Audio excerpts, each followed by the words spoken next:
تو انہوں نے کیا کہ انہوں نے موسیقی کو حلال کہنا شروع کر دیا۔ ان جدت پسند ملاؤں نے صرف اپنے مزے کو جائز کرنے کے لیے دین اسلام کے ساتھ کھلواڑ کر دیا۔ موسیقی کے ساتھ نعتیں بھی پڑھ رہے ہیں، موسیقی کے ساتھ کلام بھی پڑھ رہے ہیں، اور ان کے ساتھ جھوم بھی رہے ہیں، ناچ بھی رہے ہیں، رقص بھی کر رہے ہیں اور وجد بھی کر رہے ہیں کہ مزامیر یعنی گانا بجانا، سننا یا سنانا نہ صرف حرام ہے بلکہ کبیرہ گناہوں میں سے ہے۔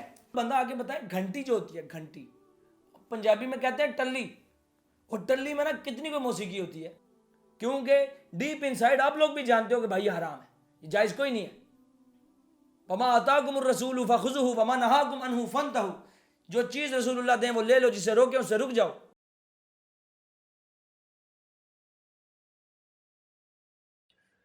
ان الحمد للہ نحمدہ ونستعینہ ونستغفرہ ونعوذ باللہ من شرور انفسنا ومن سیئات اعمالنا من یہدہ اللہ فلا مضل لہ ومن یضللہ فلا ہادی لہ اشہد ان لا الہ الا اللہ وحدہ لا شریک لہ واشہد ان محمدا عبدہ ورسولہ۔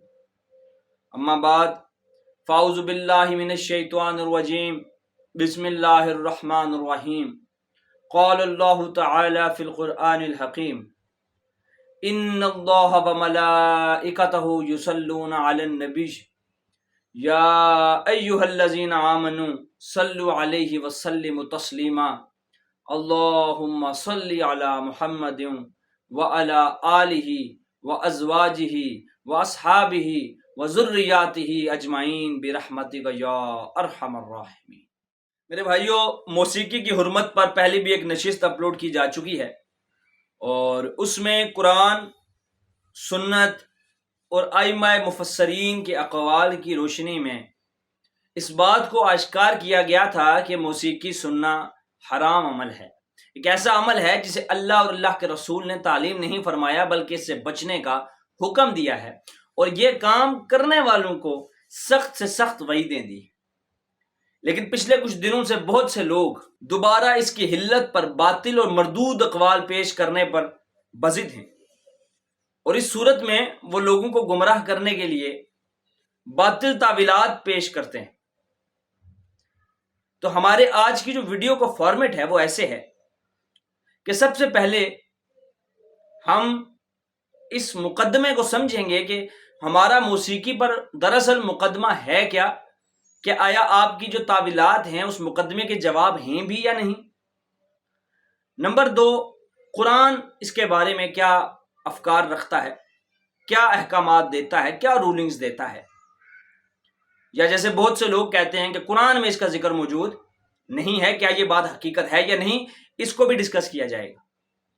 اس کے بعد سنت کی روشنی میں نبی اکرم صلی اللہ علیہ وآلہ وسلم، صحابہ کے اقوال کی روشنی میں یہ دیکھا جائے گا کہ آیا سنت محمدیہ میں اس کا کوئی ثبوت موجود ہے، اس کی حلت کا یا حرمت کا، کیا سرکار نے اس سے منع فرمایا بھی ہے یا نہیں، ہم اس کو بھی دیکھیں گے، اور آخر میں بہت سے ائمہ کے اقوال کو بھی پڑھیں گے، اور اس کے بعد ایک نتیجے پر پہنچیں گے۔ تو میرے بھائیو، ہماری آج کی یہ جو نشست ہے اس کا مقصد نہ تو کسی کو ایکسپوز کرنا ہے، نہ کسی کے خلاف بیان بازی کرنی ہے، نہ بدتمیزیاں کرنی ہیں، بلکہ اس کا مقصد صرف اور صرف یہ ہے کہ اس عنوان پر ہمارے دلائل مزید مستحکم ہو سکیں، اور اس موضوع کو مزید واضح کر کے آپ لوگوں تک پہنچایا جا سکے، اور آپ کو بتایا جا سکے کہ موسیقی اگر حرام ہے تو کیوں حرام ہے، اس کے پیچھے کیا دلائل ہیں ہمارے پاس۔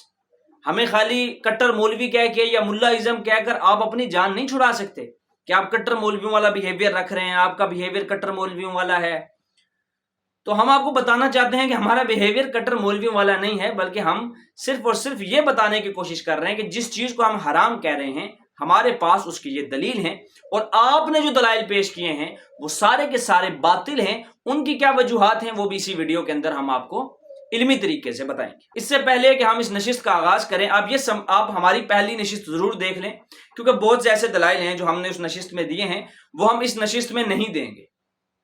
ہم اگر اس نشست سے متعلق کوئی بھی ایک دلیل آج دیں گے تو اس کو مزید ایکسپلین کرنے کے لیے ہوگا، اس دلیل کو مکمل طور پر دوبارہ سے A to Z نہیں بیان کیا جائے گا۔ تو اس دلیل کو سمجھنے کے لیے آپ کو ہماری پہلی والی نشست دیکھنا ضروری ہے، تو وہ ضرور دیکھ لیجئے گا تاکہ آپ کے ذہن میں آنے والے ابہام جو ہیں وہ مزید دور ہو جائیں۔ ہماری پہلی نشست کے جواب میں جناب انجینئر محمد علی مرزا حفظہ اللہ تعالی کا ایک کلپ دکھایا گیا کہ بھائی انہوں نے تو اس کو حلال کہا گیا ہے، جبکہ علی مرزا صاحب نے، علی بھائی نے اس کلپ میں نہ تو اس کی حلت کی بات کی ہے اور نہ ہی اس کی حرمت کی بات کی ہے، بلکہ انہوں نے دلائل کو جو کہ ہماری طرف سے دیے جاتے ہیں یا ان لوگوں کی طرف سے دیے جاتے ہیں جو اس کو حلال کہتے ہیں، ان دونوں کو کمپیئر کر کے ایک درمیان کا راستہ بتانے کی کوشش کی۔ ہم یہاں پر علی بھائی کے موقف کے نہ تو خلاف ہیں اور نہ ہی حامی۔ ہماری نظر میں موسیقی کے اوپر جو اسلامک رولنگز ہیں صرف ہم وہ بتانے کی کوشش کریں گے۔ مزید اس بات کو آگے بڑھانے سے پہلے ہم آپ کو ایک بات بتاتے چلیں کہ علی بھائی سے ایک دفعہ قوالی کے اوپر اور موسیقی کے اوپر سوال ہوا، تو علی بھائی نے اس کی حرمت سمجھانے کے لیے موسیقی اور مزامیر کی امام احمد رضا خان بریلوی رحمہ اللہ کے فتاویٰ کو پیش کیا اور اس کی حرمت کو لوگوں پر عیاں کیا، تاکہ لوگوں کو پتہ لگے کہ قوالی کرنا بریلویہ کے نزدیک بھی کتنا کبھی عمل ہے، اور اس میں موسیقی اور اشعار دونوں شامل ہیں۔ یہ نہیں کہا گیا کہ اس میں خالی شرکیہ الفاظ ہیں یا کفریہ الفاظ ہیں، بلکہ موسیقی کا بھی ذکر موجود ہے۔ تو آپ ذرا وہ کلپ دیکھ لیں۔ بات کی جاتی ہے، اس کا شرعی حکم کیا ہے؟ تو ہم بریلوی صاحب لگتا ہے تھوڑی دیر سے انہوں نے نا اپنا موڈ چینج کر کے اہل حدیث ہو گئے، انہوں نے کہا تو جواب میں زبان ہی دینا، اتنی روڈ لینگویج میں جواب دیا، اور یہ میں نے انڈرلائن سنو جی۔ بعض جو حال بدبست یا نیم ملا شہوت پرست یا جھوٹے صوفی بدبست احادیث سیاح، یعنی جو سیاح ستہ جس کو کہتے ہیں، بخاری مسلم ابو داؤد ترمذی نسائی ابن ماجہ، وہ کہتے ہیں کتب ستہ کے مقابلے پر، مرفوع محکمہ کے مقابلے پر بعض ضعیف قصے یا محتمل واقع یا متشابہ پیش کرتے ہیں، انہیں اتنی عقل نہیں ہے یا یہ قصدن بے عقل بنتے ہیں کہ صحیح کے سامنے ضعیف اور متعین کے آگے محتمل، محکم کے حضور متشابہ واجب الترک ہے۔ وہ کہتے ہیں ہم آپ کو حدیثیں سنا رہے ہیں کہ جو ہے وہ ابو داؤد کے اندر حدیث ہے نا ڈول کے بارے میں اور باقی، وہ کہتے ہیں ہم ان حدیثوں کے ساتھ ثابت کر رہے ہیں کہ مزامیر، ڈول، انیب قریشی صاحب کی اب جرت نہیں ہے کہ وہ احمد بریلوی صاحب کا رد کریں، حالانکہ وہ خود قوالیوں کے قائل ہیں۔ اور پھر انہوں نے آگے جا کے لکھا ہے کہ ہمارے مشائخ رضی اللہ عنہم جو ہے مزامیر کے بہتان سے بری ہیں، اور انہوں نے لکھا کہ یہ خواجہ نظام الدین اولیاء اور امیر خسرو جن کا کہا جاتا ہے انہوں نے کیڑا ایجاد کیتا سی جی، ایک تارا کے پتہ نہیں کیڑا ہو میوزک انہوں نے، ہاں وہ کہتے ہیں کہ سب جھوٹ ہے۔ یہ حمزہ بریلوی صاحب نے احکام شریعت میں لکھا ہے کہ سب جھوٹ ہے، کوئی ثابت نہیں ہے۔ اور تو میرے بھائیو اب ہمیں کوئی دھونس نہ لگائے کہ بھائی علی بھائی کا یہ موقف ہے، ہمیں پتہ ہے کہ علی بھائی کا کیا موقف ہے، آپ ہمیں نہ بتائیں کہ علی بھائی کا کیا موقف ہے، ٹھیک ہے؟ ہم ان کی ویڈیو دیکھ رہے ہیں، ہمیں پتہ ہے بھائی ان کا کیا موقف ہے، ٹھیک ہے؟ ہمارا جو موقف ہے کوئی ہم گھڑ کے نہیں بنا رہے ہیں بلکہ پڑھ کے بنا رہے ہیں، قرآن اور احادیث کے جو آثار ہمارے پاس موجود ہیں وہ بھی ہم آپ کے سامنے پیش کیے دیتے ہیں تاکہ آپ کو پتہ لگے۔ لیکن ہمیں دھونس نہ لگائی جائے کہ بھائی وہ فلاں مولوی اس کو حلال کہہ رہا ہے یا فلاں مولوی اس کو حلال کہہ رہا ہے، وہ کہتا ہے تو کیا اس نے اپنی قبر میں جانا ہے، ہمارا کوئی لینا دینا نہیں ہے اس کے ساتھ، ہماری کوئی اس کے ساتھ ایفیلیشن نہیں ہوئی بھی ہے کہ وہ اگر حلال کو حرام کہے گا تو ہم مان لیں گے یا حرام کو حلال کہے گا تو ہم مان لیں گے، ایسا کوئی چکر نہیں ہے۔ ہم نے آج سے 1 سال پہلے جو ہمارا موقف موسیقی پر تھا الحمدللہ ہمارا آج بھی وہی موقف، ٹھیک ہے؟ جیسے کہ میں نے آپ کو بتایا کہ یہ ویڈیو بنانے کا اصل میں مقصد ہے کیا، اتنی لمبی تمہید میں نے باندھ دی تو میں اس کو تمہید کو ختم کرتا ہوں۔ بھائی ہمارا ویڈیو بنانے کا مقصد یہ ہے کہ جو لوگ اسے جائز سمجھتے ہیں، ایک ایسی چیز کو جو کہ اللہ کے رسول نے حرام کی ہوئی ہے اس کو حلال جانتے ہیں، تو ان کے لیے توبہ کا راستہ بنایا جائے، کیونکہ جو اس کو حلال سمجھتے ہیں نا وہ توبہ نہیں کر سکتے کیونکہ وہ اس کو ایک ٹھیک عمل سمجھتے ہیں۔ جب کوئی بندہ کسی عمل کو ٹھیک سمجھ کے کرتا ہے، ٹھیک ہے، تو وہ اس کے لیے توبہ نہیں کرے گا کبھی بھی، وہ ہمیشہ اس کام کے لیے توبہ کرے گا جس کو وہ حرام سمجھتا ہوگا، جس کو وہ غلط سمجھتا ہوگا۔ تو ہم صرف یہ بتانے کے لیے جہاں بیٹھے ہیں کہ ہم آپ کو بتائیں کہ موسیقی سننا حرام ہے، اور اگر آپ سنتے ہیں تو آپ اس پر توبہ کریں اور اللہ کے رسول سے معافی مانگیں، اور اس کے علاوہ حرام کو حلال سمجھنے کے مرتکب نہ، اس گناہ سے بچ جائیں کہ بھائی اگر اللہ کے رسول نے کسی چیز کو حرام کہا اور آپ اس کو صرف ایک کینیڈا میں بیٹھے ہوئے مولوی کے کہنے کے اوپر آپ اس کو حلال کہنا شروع کر دیں، ٹھیک ہے، تو یہ کسی صورت میں بھی سمجھ میں آنے والی بات نہیں ہے۔ تو اس معاملے کو سمجھنے کے لیے پھر میں نے مزید ایک اپنا یوٹیوب چینل پر ایک پول بھی چلایا کہ بھائی میوزک کیا ہے، تو بہت سے لوگوں نے حرام کہا، بہت سے لوگوں نے حلال کہا۔ تو ہماری جو سروے کے مطابق تقریباً ہر 125 میں سے 50 یا 60 لوگ موسیقی کو حلال جانتے ہیں، اور یہی وہ بیسک وجہ ہے جس کی وجہ سے ہم نے یہ عنوان سلیکٹ کیا اپنی ویڈیو کے لیے، تاکہ لوگوں تک پیغام حق پہنچایا جا سکے۔ تو میرے بھائیوں، آج اس معاملے کو سمجھنے کے لیے دوسری نشست کا آغاز کیا جاتا ہے، اور سب سے پہلے جس چیز کو ہم سمجھیں گے وہ یہ ہے کہ اشعار پڑھنا کیسا ہے۔ تو میرے بھائیوں، اشعار پڑھنا اور مزامیر کے ساتھ گانوں کو گانا دو الگ چیزیں ہیں۔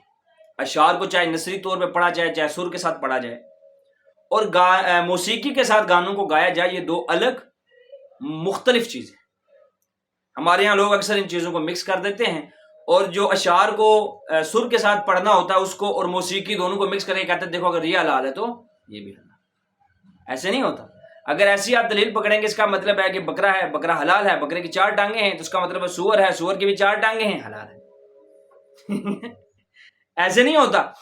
پوری کریڈیبلٹی کے ساتھ آپ جس چیز کو حلال کہیں گے نا، اس کے بعد آپ کے پاس نصوص قطعی ہونا چاہیے، واضح دلیل ہونی چاہیے۔ یہ نہیں کہ بھائی مجھے لگ رہا ہے ایسا ہوتا تھا۔ اب جو روایات پیش کی جاتی ہیں نا، جیسے بی بی عائشہ والی روایت کہ بھائی وہ ایک صحابی کی شادی پر گئیں تو نبی پاک نے فرمایا گانے والیاں بھی لے جاتی، تو انہوں نے کہا کہ انصاری لوگ جو اس کو پسند کرتے ہیں، تو اس سے دلیل اٹھائی انہوں نے کہ بھائی دیکھو گانے گانا جائز ہے، تبھی تو نبی پاک نے ان کو کہا بھائی گانے گانا اشعار پڑھنے کو کہتے ہیں۔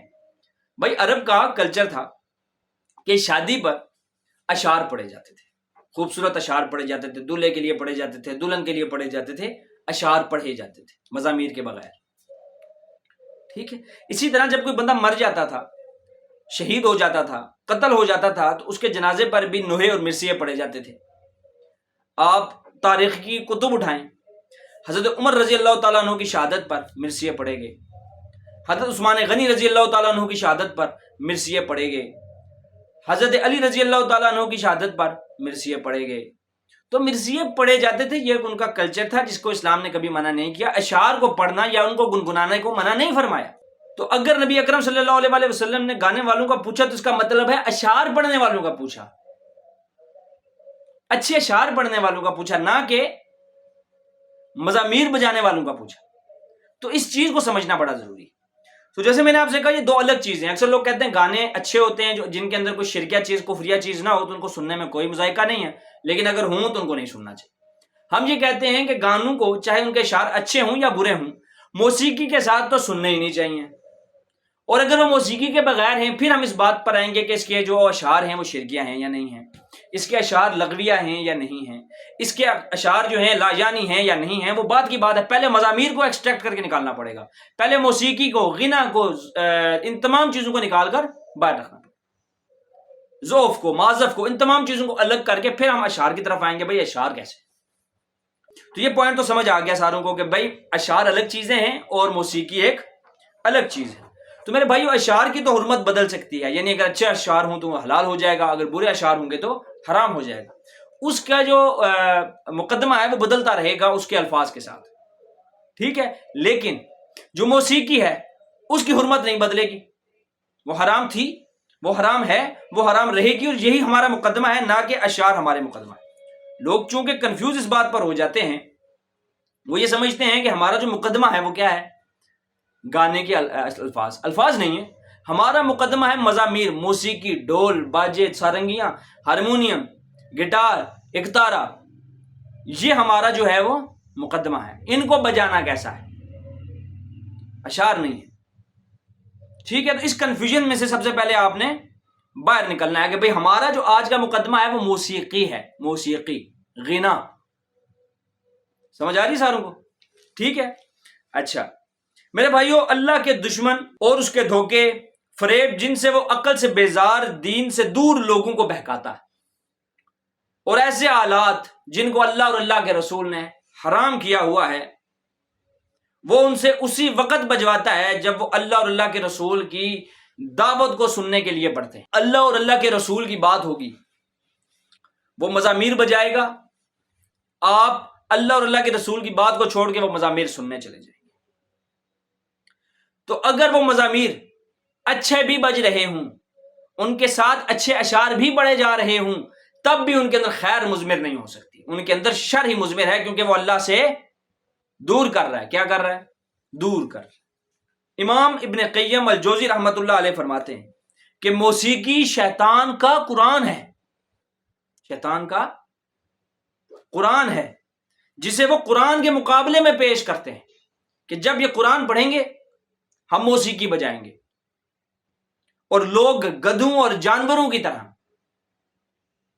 اس موسیقی کے اوپر سر کو دھنتے رہتے ہیں، جھومتے رہتے ہیں، اور اللہ کے کلام کو چھوڑ دیتے ہیں، اللہ کے کلام کو چھوڑ دیتے ہیں۔ اور صد افسوس ان مسلمانوں پر جو پورا دن کانوں میں ہیڈ فون لگا کے گانے تو سنتے ہیں، پورا دن کانوں میں لگا کر موسیقی تو سنتے ہیں، لیکن ان کے پاس اتنا وقت نہیں ہے کہ وہ اللہ کے کلام کو سن لیں، اللہ کے رسول کی بات کو سن لیں، ان کے پاس اتنا ٹائم نہیں ہے۔ تو اس سے ثابت ہوتا ہے کہ ان کے ہاں موسیقی قرآن کی صورتوں سے زیادہ محبوب ہے، ان کو موسیقی اللہ کے کلام سے زیادہ پیاری ہے، زیادہ فضیلت والی ہے۔ کیوں؟ کیونکہ وہ پورا دن موسیقی سننے کو تو دے سکتے ہیں لیکن قرآن سننے کو نہیں دے سکتے۔ قرآن مجید فرقان حمید میں آتا ہے، کیا تم اس کو اور اس کی اولاد کو میرے سوا دوست بناتے ہو، حالانکہ وہ تو تمہارے دشمن ہیں اور ظالموں کے لیے برا بدل ہے۔ یعنی کہنے والا کیا خوب کہتا ہے کہ جب اللہ کی کتاب کی تلاوت کی جاتی ہے تو ان کے سر تو جھکتے ہیں، مگر ڈر یا خوف سے نہیں بلکہ غفلت سے، لیکن جب موسیقی بجتی ہے تو گدھوں اور جانوروں کی طرح ناچنے لگتے ہیں، اس سے اپنی محبت کا اظہار کرتے ہیں، اس گانے کو، اس موسیقی کو بڑی توجہ، بڑے دھیان سے سنتے ہیں۔ یعنی آج کل بھی آ کر کسی بندے سے پوچھ لیں کہ بھائی فلاں چیز قرآن میں کہاں لکھی ہے تو اس کو نہیں پتا، لیکن اس کو آپ سامنے گٹار رکھ کے پوچھے اچھا بتاؤ یار یہ ٹیون کس طرح ہوگا، تو وہ بتائے گا اس کو یہاں سے یوں کر لو، یہاں سے یوں کر لو، یہاں سے یوں کر لو، ٹھیک ہے۔ اس کو یہ چیزیں پتا، اس کو پیانو کا پتا، کی بورڈ کا کہ بھائی کی بورڈ کے اندر میں کیا کیا چیزیں لگاؤں گا تو کس سے آواز بیٹر آئے گی، کمپیوٹر کے اندر اس کو کیسے فیڈ کروں گا، یہ تمام چیزیں جو ہیں اس کو پتا ہوں گی، لیکن اس کو قرآن کا پتا نہیں ہوگا۔ دف، بانسری اور شادر کا نغمہ سن کر بھلا اللہ کی عبادت ہو بھی کیسے سکتی ہے؟ اللہ کی کتاب بھاری ہوئی جب اوامر اور نواہی کو دیکھا، انہوں نے اپنے لیے خود سے شیطان کی آواز اور شیطان کے قرآن کو اللہ کے کلام پر ترجیح دینے لگے۔ سخت افسوس ہے اس لوگ کہ یہ لوگ شیطان کی آواز کو، صوت الشیطان کو، شیطان کے قرآن کو، موسیقی کو اپنی روح کی غذا بتانے لگے، جبکہ قرآن کہتا ہے الا بذکر اللہ تطمئن القلوب، کہ دلوں کا سکون تو محض اللہ کے ذکر میں ہے۔ لعنتی لوگوں نے دین کا مذاق بنا رکھا۔ تو میرے بھائیو یہ بات تو سمجھ آ گئی کہ موسیقی ضرر رساں کیوں ہے، اس کی ممانعت اتنی کیوں کی جاتی ہے۔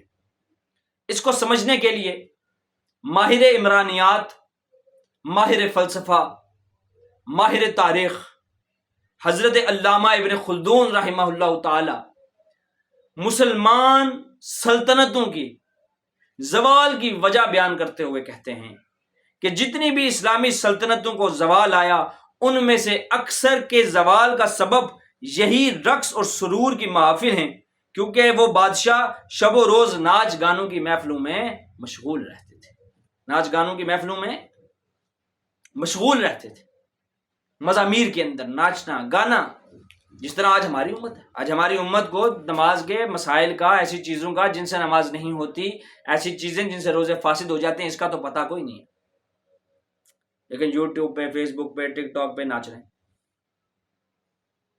ٹھیک ہے، لڑکے بھی اور لڑکیاں بھی۔ یہ بات تو ہم نے سمجھ لی کہ اشعار پڑھنا ایک الگ چیز ہے اور موسیقی ایک ضرر رساں عمل ہے، اور موسیقی کو ہم نے اشعار میں سے ایکسٹریکٹ کر لیا ہے، اور اب ہم موسیقی کے خلاف اپنے دلائل قرآن کی روح سے پیش کرتے ہیں۔ میرے بھائیوں، اللہ نے جن کاموں کی حرمت قرآن میں بیان کی ان کے مختلف قسم کے انداز تھے۔ کہیں پر اللہ سبحانہ و تعالیٰ نے انہیں نام لے کر حرام قرار دے دیا، کہیں پر ایک استعارہ، ایک اشارہ دے کر بتایا کہ یہ حرام ہے، کہیں پر یہ کہہ دیا کہ یہ ناپسندیدہ ہے، یہ اللہ کو پسند نہیں ہے، کہیں یہ کہہ دیا کہ یہ اللہ سے دور کرنے کا ذریعہ ہے، اس سے بچو، کہیں یہ شیطان کا آلہ قرار دیا گیا، اور کہیں پہ محض صرف شیطانی کام کہہ کر کسی بھی ایک کام سے بچنے کی ترغیب دی گئی۔ تو ایسے کہنا کہ قرآن کے اندر موسیقی کے خلاف ایک آیت نہیں ہے، یہ محض آپ کی علمی ناقابلیت اور دین سے دور ہونا ہے، محض اس کے علاوہ میں کچھ نہیں کہہ سکتا۔ کیوں؟ کیونکہ قرآن کے اندر میں بھی بیشتر آیات پیش کر دوں گا جس کے اندر اللہ سبحانہ و تعالیٰ نے اس طرح کی چیزوں سے منع فرمایا۔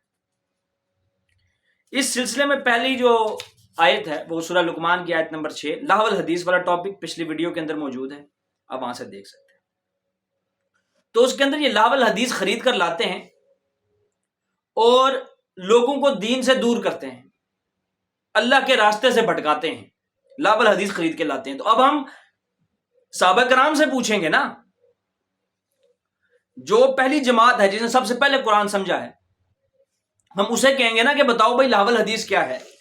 تو عبداللہ ابن عباس کہتے ہیں لہو الحدیث سے مراد گانا بجانا ہے، یعنی ایسے اشعار جن کے ساتھ مزامیر بھی بج رہے ہیں۔ گانا بجانا کیا مطلب؟ ایسے اشعار جن کے ساتھ موسیقی اور مزامیر بجتی ہو۔ عبداللہ ابن عباس کہتے ہیں لہو الحدیث سے مراد گانا ہے، گانا بجانا ہے۔ عبداللہ ابن مسعود کہتے ہیں کہ لہو الحدیث سے مراد گانا بجانا ہے، اور آپ نے یہ بات 3 دفعہ کہی کہ اس سے مراد گانا بجانا ہے، اس سے مراد گانا بجانا ہے، اس سے مراد گانا بجانا ہے۔ یہ روایت ابن ابی شیبہ میں، سنن بہقی میں، شعب الایمان میں، تفسیر ابن جریر میں اور مستدرک للحاکم کے اندر موجود ہے۔ اسے امام حاکم نے، امام ذہبی نے اور امام ابن قیم الجوزی نے صحیح کہا۔ اس کے علاوہ عبداللہ ابن عمر رضی اللہ تعالیٰ عنہ نے فرمایا کہ لہو الحدیث سے مراد موسیقی کیا ہے؟ موسیقی ہے۔ آپ کو بندہ کھڑا ہو کر نہیں لہو الحدیث سے مراد یہ ہے، قول رکھ، ہمیں نہیں چاہیے۔ صحابہ کیا کہہ رہے ہیں؟ لہو الحدیث سے مراد کیا ہے؟ گانا ہے، بجانا ہے، ایسے اشعار جن کے ساتھ موسیقی بج رہی ہو، جن کے ساتھ موسیقی بج رہی ہو، اس سے لہو الحدیث سے مراد موسیقی ہے۔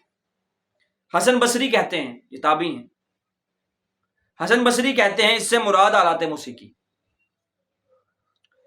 قاسم بن محمد کہتے ہیں لہو الحدیث سے مراد غنا ہے، موسیقی ہے، باطل ہے، اور باطل جہنم میں لے کے جانے والا ہے۔ اب کوئی بندہ نہ شطرنج بھی بیچ میں، شطرنج کھول رکھ، شطرنج آج کا ٹاپک نہیں ہے۔ اس آیت کی تفسیر میں صحابہ سے سمجھوں گا نا، کہ غامدی صاحب سے تو میں اس آیت کی تفسیر سمجھنے سے رہا کہ صحابہ کہیں اس کا مطلب موسیقی ہے، اور غامدی صاحب کہیں نہیں اس سے مراد اصل میں ہر وہ کام ہے، نہیں وہ اپنے پاس رکھو، ہمیں نہیں سننا ہے، ہمیں نہیں سننا۔ میں آپ کو بتا رہا ہوں صحابہ یہ کہتے ہیں، تابعین یہ کہہ رہے ہیں کہ لہو الحدیث سے مراد موسیقی۔ امام مجاہد نے فرمایا اس سے مراد موسیقی اور گانے والی عورتیں ہیں، اور اس سے مراد طبلہ اور ساز ہیں۔ بیشتر تفاسیر کو آپ کھول لیں، تمام تفاسیر کے اندر کثرت کے ساتھ آپ کو مل جائے گا کہ لہو الحدیث سے مراد موسیقی ہے، اور اللہ سبحانہ وتعالیٰ فرماتے ہیں کہ کچھ لوگ لہو الحدیث خرید کر لاتے ہیں تاکہ لوگوں کو دین سے دور کر دیں۔ ٹھیک ہے، اب اس سے کوئی بندہ اگر کہتا رہے کہ نہیں اس سے مراد تو فلاں ہے، اس سے مراد تو فلاں ہے، تو تم اپنے پاس رکھو، ہمارے لیے صحابہ کا منہج کافی ہے، ہم صحابہ کا منہج نہیں چھوڑ سکتے۔ صحابہ نے کہا اس سے مراد موسیقی ہے تو موسیقی ہے، ختم۔ اس کے بعد دلیل نمبر 2، صوت الشیطان، کہ یہ شیطان کی آواز ہے موسیقی۔ اس کے اوپر ہمارے پاس کیا دلیل ہے؟ قرآن مجید فرقان حمید میں آتا ہے، اور ان میں سے جس کو بہکا سکے اپنی آواز سے بہکاتا رہے، اور ان پر اپنے سواروں اور پیاروں کو چڑھا کر لاتا رہے، اور ان کے مال اور اولاد میں شریک رہے، اور ان سے وعدے کرتا رہے، اور شیطان جو وعدے ان سے کرتا ہے سب دھوکے۔ تو جب اس کے اندر سٹارٹ میں آتا نا کہ تو اپنی آواز سے لوگوں کو بہکاتا رہے، تو اس کے بارے میں امام ابن کثیر فرماتے ہیں کہ اس سے مراد غنا ہے۔ جمہور اہل لغت، یعنی کہ جو لوگ عربی جانتے ہیں، عربی دان ہیں وہ، اور فقہا غنا سے مطلب لیتے ہیں موسیقی۔ کیا لیتے ہیں؟ موسیقی۔ تو امام نے کثیر فرماتے ہیں کہ اس آیت مبارکہ میں صوت سے مراد غنا ہے، یعنی جس سے شیطان لوگوں کو بہکاتا ہے اور دین سے دور کرتا ہے۔ عبداللہ ابن عباس فرماتے ہیں کہ ہر وہ آواز جو گناہ کی جانب بلائے، یعنی ہر وہ آواز جس کے اندر غنا ہو، موسیقی ہو، وہ شیطان کی آواز ہے۔ جس آواز میں موسیقی ہو وہ کس کی آواز ہے؟ شیطان کی آواز ہے۔ حسن بصری رحمت اللہ علیہ نے فرمایا کہ دف، شادی بیاہ کے علاوہ بجانا، یہ بھی شیطان کی آواز ہے۔ جس کو لوگ کہتے ہیں، آج کل تو آپ کو پتہ ہے دف جو ہیں وہ ماڈرن ہو گئی ہے۔ ابھی آپ کسی بندہ کہے گا دف والا حال ہے، اصل کو پہلے زمانے میں ایسی دف تھی جس کے اندر چھن چھن چھن والی چھنکاریاں بھی لگی ہوئی ہیں۔ کیا ایسی دف تھی؟ تو اس کے بارے میں بھی ہم آگے بات کریں گے کہ دف کے واقعی حلال ہے کہ بجانی چاہیے یا نہیں بجانی چاہیے، اس کے اوپر بھی ہم آگے بات کریں گے۔ خیر، تو حسن بصری نے کہا کہ شادی بیاہ کے موقعوں کے علاوہ دف بجانا شیطان کی ہی آواز ہے۔ ہم آپ کی سنیں یا صحابہ کرام کی، ہم آپ کی سنیں یا تابعین عظام کی، ہم آپ کی سنیں یا مفسرین کرام کی، کس کی سنیں؟ تو ہم آپ کی تو سنیں گے نہیں۔ کیوں؟ کیونکہ دین تو ہمیں آپ سے نہیں ملا ہے، بلکہ صحابہ کرام، تابعین عظام اور مفسرین کرام، محدثین کرام، مورخین کرام سے ملا ہے، تو ہم ان کے منہج کو لے کر چلیں گے، نہ کہ آپ کے ذاتی رویے کو۔ تیسری دلیل اس کے اوپر لفظ سمود کے اوپر، سامدون کے اوپر، سورہ نجم آیت نمبر 59، 60 اور 61 میں آتا ہے کہ تو کیا اس بات سے تم تعجب کرتے ہو اور ہنستے ہو، روتے نہیں ہو، اور تم کھیل میں پڑے ہو، وَأَنْتُمْ صَامِدُونَ، اور تم کھیل میں پڑے ہو۔ تو اس میں جو لفظ ہے صامدون، کھیل، اس سے کیا مراد ہے؟ یہ ہمیں غامدی صاحب تو سمجھائیں گے نہیں، یہ ہمیں کون سمجھائے گا؟ صحابہ کرام۔ ابن عباس رضی اللہ تعالیٰ عنہ کہتے ہیں کہ سمود جو کہ مادہ ہے صامدون کا، اس کے معنی ہے گانا بجانا۔ یہی قول اکرمہ کا بھی ہے اور یہی قول ابو عبید نحوی کا بھی ہے۔ کیا کہ صامدون سے کیا مراد ہے؟ گانا بجانا، ایسے اشعار جن کے ساتھ مزامیر ہوں۔ یہ ایکسپلین کرنا پڑ رہا ہے آپ، کیونکہ اب گانا بجانا بولتے لوگ اچانک کہتے ہیں گانا نہیں، ایسے اشعار جن کے ساتھ مزامیر ہوں، موسیقی، اس کو گانا بجانا کہتے ہیں۔ عربی کے اندر ایک مقولہ بھی مشہور ہے کہ اس مدی لانا، یعنی ہمارے لیے کچھ گاؤ۔ تو صامدون کا مطلب ہوا گانا بجانا۔ تو اب اس آیت کا ترجمہ ہوگا کہ تم ہنستے ہو، روتے نہیں، اور گانے بجانے میں لگے ہوئے ہو۔ تو مجھے بتاؤ، جس چیز کو اللہ تمہیں کریٹیسائز کرنے کے لیے استعمال کر رہا ہے، اس کو تم لوگ کہہ رہے ہو کہ یہ اسلام میں جائز ہے، حلال ہے، کر لو، تو کوئی مذائقہ نہیں ہے، نعوذ باللہ من ذالک۔ اب اگر ہم اس تفسیر کو سمجھنا چاہیں اس آیت کی صامدون والی، تو ہم اس معنی کو اپنے ذہن میں رکھیں تو ہمیں یہ بات سمجھ میں آتی ہے کہ جب کبھی بھی اللہ اور اللہ کے رسول قرآن پڑھتے یا پڑھاتے تھے تو کفار مکہ گانے بجانا شروع کر دیتے تھے، موسیقی بجانا شروع کر دیتے تھے، تاکہ لوگ اس قرآن کو نہ سن سکیں اور قرآن سے دور ہو جائیں۔ یعنی موسیقی شروع سے استعمال ہی اسی مقصد کے لیے کی جاتی تھی۔ اب آج ہی دیکھ لیجئے، ایک بندہ موسیقی سے لبریز فلم دیکھتا ہے، موسیقی سے لبریز ڈرامے دیکھتا ہے، موسیقی سے لبریز گانے سنتا ہے، تو وہ نماز بھی نہیں پڑھتا، قرآن بھی نہیں پڑھتا۔ کیوں؟ کیونکہ وہ اس کو فسق کی طرف لے کے جا رہا ہے، وہ اس کو آہستہ آہستہ نافرمانی کی طرف لے کے جا رہا ہے۔ موسیقی دلوں کے اندر جڑ بناتی ہے۔ امام ابو حنیفہ فرماتے ہیں موسیقی موجب فسق ہے، یہ فسق کو پیدا کرتی ہے آپ کے دلوں میں، اس سے بچے۔ آپ کی ذاتی اقوال اپنے پاس رکھیں، ہمیں نہیں چاہیے، ہم ان کا احترام کرتے ہیں، لیکن غامدی صاحب سے درخواست ہے اپنے اقوال اپنے پاس رکھیں، ہمیں نہیں چاہیے لوگ ہماری نوجوان نسل کو انڈورس کر کے ان کو یہ فسق کی جو ماجگاہ ہے اس کی طرف نہ لے کر، مہربانی کر۔ آپ اپنے ممی ڈیڈی اسٹوڈنٹس کو پڑھاتے ہیں، پڑھائیں، ہمیں بیچ میں انوالو نہ کریں۔ اب ہم نے قرآن کی روح سے موسیقی کی حرمت سمجھ لی، اب ہم سنت نبویہ سے اس کے اوپر دلائل پڑھتے ہیں اور سمجھتے ہیں کہ آیا سنت رسول میں بھی اس کے آثار موجود ہیں یا نہیں۔ میرے بھائیوں، ہم نے اپنی پچھلی نشست میں بہت سی احادیث پیش کی تھی اور آثار نبویہ، صحابہ اور تابعین کے اقوال بھی کچھ پیش کیے تھے جن سے ہم نے یہ بات ثابت کی تھی کہ موسیقی حرام ہے۔ تو آج مزید کچھ احادیث پیش کی جائیں گی جن سے یہ ثابت کیا جائے گا کہ بھائی موسیقی اسلام میں حرام ہے۔ اس سلسلے کی جو پہلی روایت ہے کہ عبداللہ ابن عمر رضی اللہ تعالیٰ عنہ روایت کرتے ہیں کہ نبی اکرم صلی اللہ علیہ وآلہ وسلم نے شراب، جوا، کوبا اور غبیرہ سے منع کیا ہے اور ہر نشہ آور چیز حرام ہے۔ لغت میں کوبا کس کو کہتے ہیں؟ ڈھولک کو۔ کس کو کہتے ہیں؟ ڈھولک کو، اور کئی جگہوں پر عرب کے علاقوں میں کوبا سارنگی کو بھی کہتے ہیں۔ یعنی دونوں صورتوں میں آلات موسیقی کے بارے میں کہ بھائی نبی اکرم صلی اللہ علیہ وآلہ وسلم نے ان کو منع فرمایا، اس سے آلات موسیقی سے کیا کیا؟ منع فرمایا۔ اسی طرح ابن ماجہ میں ابو مالک اشعری کی روایت ہے کہ رسول اکرم نے فرمایا میری امت میں سے کچھ لوگ شراب پئیں گے، اس کا نام بدل دیں گے، شراب پئیں گے اور نام بدل دیں گے، اور ان کے سروں پر باجے بجائے جائیں گے اور گانے والی عورتیں گائیں گی، تو اللہ انہیں زمین میں دھسا دے گا اور انہیں بندر اور سور بنا دے گا۔ سر دیکھیں کتنی سنگین وعید دی اللہ کے رسول نے کہ جو بندہ گانا بجانا سنے گا اللہ اسے بندر اور سور بنا دے گا.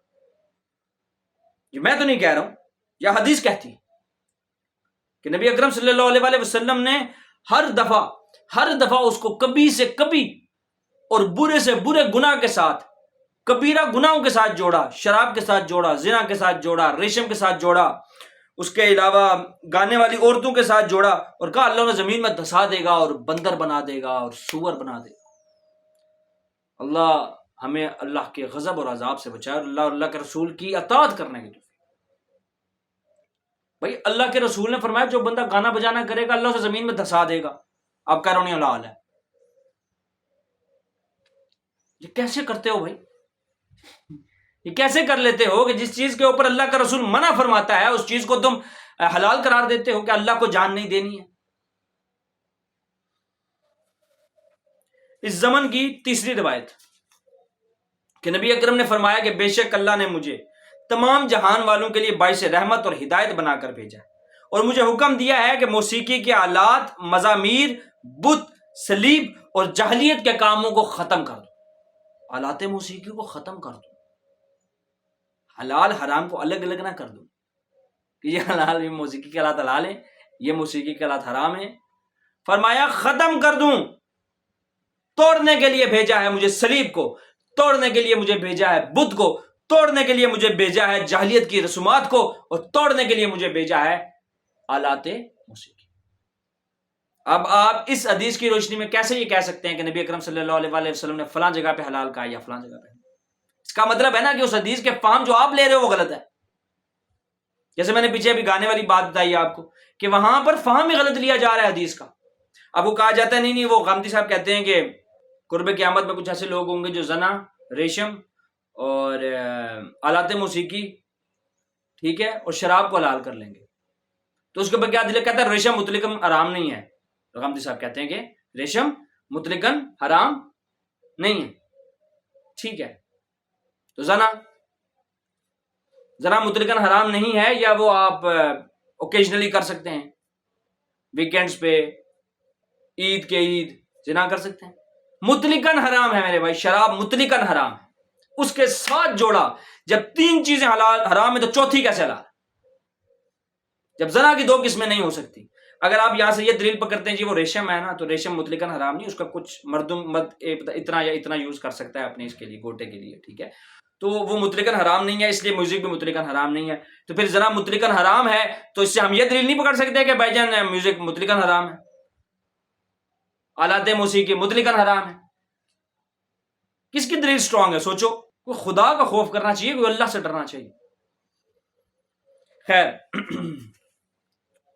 ایک اور روایت پیش کی جاتی ہے کہ بریدہ رضی اللہ تعالیٰ عنہ کہتے ہیں کہ رسول اکرم صلی اللہ علیہ وآلہ وسلم کسی غزوہ میں نکلے، پھر جب واپس آئے تو ایک سیاہ رنگ کی حبشی لونڈی نے آ کر کہا کہ اللہ کے رسول میں نے نظر مانی تھی، اگر اللہ نے آپ کو بخیر و عافیت لوٹایا تو آپ کے سامنے دف بجاؤں گی اور گانا سناؤں گی، یعنی اشعار پڑھوں گی.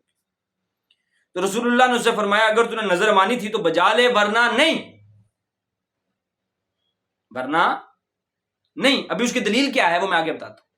یعنی تو نے نظر مانی تھی نا، اب تو نظر پوری کرو، ٹھیک ہے. اگر نظر نہیں مانی تھی تو میرے سامنے دف نہ بجانا، میرے سامنے دف نہ بجانا. تو اس نے دف بجانی شروع کی تو اتنے میں ابو بکر صدیق رضی اللہ تعالیٰ عنہ داخل ہوئے تو وہ بجاتی رہی. حضرت علی المرتضیٰ رضی اللہ تعالیٰ عنہ و سلام اللہ علیہ داخل ہوئے تو وہ بجاتی رہی. حضرت عثمان غنی رضی اللہ تعالیٰ عنہ و سلام اللہ علیہ داخل ہوئی تو وہ بجاتی رہی. لیکن جیسے ہی حضرت عمر اندر آئے اس نے دف پھینک دی. مزید روایت ہے کہ اس نے دف پھینکی اور بعض روایات میں آتا ہے کہ اس دف کو الٹا کر کے اس کے اوپر بیٹھ گئی. تو نبی پاک صلی اللہ علیہ وآلہ وسلم نے سارا واقعہ حضرت عمر کو سنایا اور فرمایا کہ دیکھو تم سے شیطان بھاگ رہا ہے، تم سے شیطان دبک دبک کے بھاگ رہا ہے عمر. تو دف بجانے کو سرکار نے شیطانی عمل قرار دیا. یہ الفاظ ہے سرکار کے، یہ الفاظ ہیں سرکار کے کہ بھائی شیطانی عمل. اشارہ اس طرف یہ، اب اسے جو مرضی آپ توجیہ نکالیں. اسی طرح علی ابن ابی طالب رضی اللہ تعالیٰ عنہ کہتے ہیں کہ رسول اکرم نے فرمایا کہ جب میری امت 15 چیزیں کرنے لگے تو اس پر مصیبت نازل ہوں گی. یعنی 15 ایسے کام جو نہیں کرنے چاہیے، جو حرام ہیں۔ حضرت علی نے فرمایا کہ نبی پاک نے فرمایا کہ جب میری امت یہ 15 کام کرے گی تو اس کے اوپر مصائب آئیں گے۔ اب وہ 15 کام کون سے ہیں؟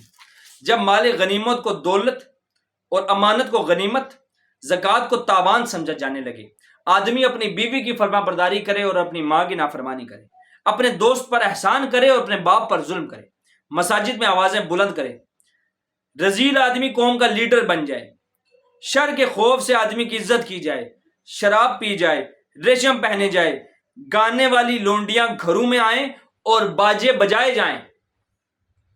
میں نے جیسے آپ کو بتایا کہ ضروری نہیں ہوتا کہ یہاں پہ لفظ آلات موسیقی لکھا ہو، بعض اوقات اشارہ بھی کیا جاتا ہے، استعارہ بھی دیا جاتا ہے۔ یہاں پہ لفظ باجے بجائے جائیں۔ کیا بجائے جائیں؟ باجے، معازف بجائے جائیں۔ تو میرے بھائیوں، یہ 15 چیزیں سرکار نے فرمایا اگر میری امت میں ہونے لگ جائیں تو اس وقت تم سرخ آندھی یا زمین میں دھسنے اور صورت کے تبدیل ہونے کا انتظار کرو، جیسے میں نے پہلے بتایا۔ اس سے پچھلی روایت کے اندر بھی ہم نے یہی بات کی کہ جب لوگ موسیقی کو عام کریں گے تو وہ بندر بن جائیں گے، وہ سور بن جائیں گے، وہ زمین میں دھسا دیے جائیں گے۔ اس روایت کے اندر بھی یہی بات ہو رہی ہے کہ جب وہ گانے بجانے کو عام کریں گے تو وہ سور بن جائیں گے، وہ بندر بن جائیں گے اور صورتیں بدل جائیں گی اور زمین میں دھسا دیے جائیں گے اور سرخ آندھی آئے گی۔ اتنی سخت وعید ہے، اتنا سخت معاملہ ہے۔ نہیں، ہم نے تو اس کو معاملہ سمجھا ہی نہیں، ہم نے اس کو ایشو سمجھا ہی نہیں۔ خیر ہے، اللہ بڑا غفور رحیم، اللہ معاف کرنے والا۔ اللہ نے ایک چیز تمہیں بتا دی، یہ کام نہیں کرنا، یہ کرو گے تو یوں ہوگا، تو بچو، جتنا بچ سکتے ہو بچو۔ نبی اکرم صلی اللہ علیہ وسلم نے فرمایا کہ کچھ لوگ ایسے ہوں گے جو لوگ کھانے پینے اور گانے بجانے میں رات صرف، بہت امپورٹنٹ بات ہے، بڑے غور سے سننی کہ نبی اکرم نے فرمایا کہ کچھ لوگ ایسے ہوں گے جو لوگ کھانے پینے اور گانے بجانے میں پوری رات صرف کریں گے اور اسی میں صبح کریں گے۔ صبح جب وہ اپنے تکیوں سے اٹھیں گے تو بندر اور خنزیر بن چکے ہوں گے۔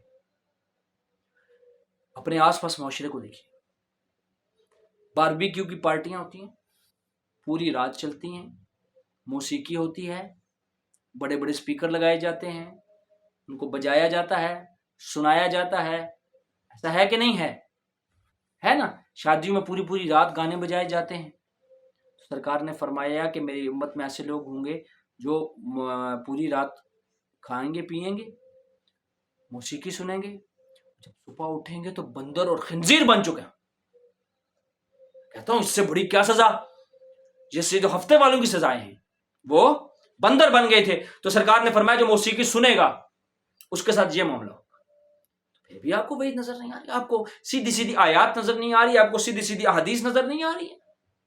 میرے بھائیوں، ہم نے اس مقدمے کو سب سے پہلے سمجھا، پھر ہم نے قرآن کی روشنی میں اس کو سمجھا، پھر سنت نبویہ کی روشنی میں اس کو سمجھا، پھر قرآن کی ان آیات کو مفسرین، صحابہ کرام، تابعین عظام کے اقوال سے سمجھا، اور اب ہم کچھ ائمہ کے اقوال آپ کے سامنے پیش کریں گے جو موسیقی کے بارے میں دیتے ہیں۔